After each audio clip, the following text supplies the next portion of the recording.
આપ જોઈ રહ્યા છો સ્પાર્ક ટુડે ન્યૂઝ।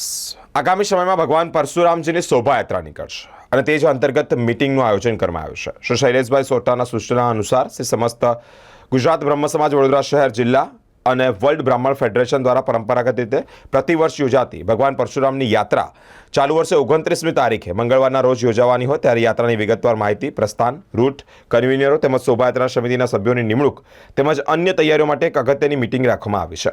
બ્રહ્મ સમાજના એક નિષ્ઠાવાન સક્રિય કાર્યકર્તાઓ પણ અનેક ઉપસ્થિત રહ્યા છે। પરશુરામજીની શોભાયાત્રાની વધુ વિગત શૈલેષભાઈ સોટા એટલે કે મહેતા તરફથી સામે આવી રહી છે।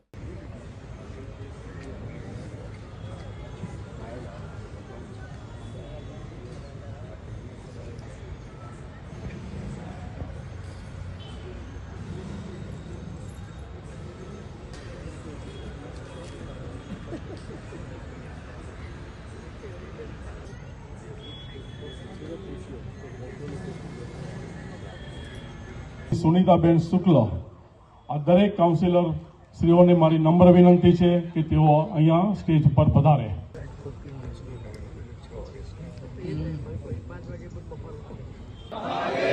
હર હર જય જય પરશુરામ, બોલો જય જય પરશુરામ, હર હર મહાદેવ।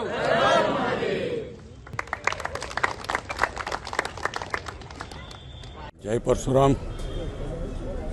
29મી અખાત્રીજ અને અખાત્રીજ એટલે ભગવાન પરશુરામનો જન્મદિવસ અને પરશુરામનો જન્મોત્સવ દર વર્ષે ખૂબ ધૂમધામથી ઉજવવામાં આવે છે।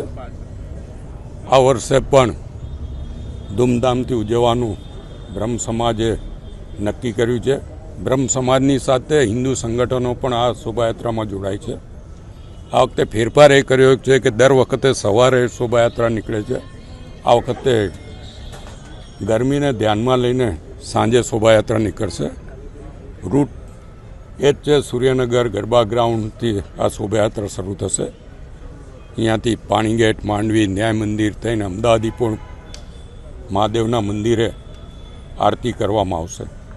આ શોભાયાત્રામાં વિવિધ પ્લોટ સાથે જ આ વખતે પરશુરામને એક પ્રતિમા પણ મોટી બનાવવામાં આવી છે અને પ્રતિમા સાથે અહીંયાથી શોભાયાત્રા નીકળશે, જેમાં સંતો મહંતો પણ જોડાશે, રાજકીય આગેવાનો પણ જોડાશે અને વિવિધ સંપ્રદાયના આગેવાનો પણ આમાં ભાગ લેશે।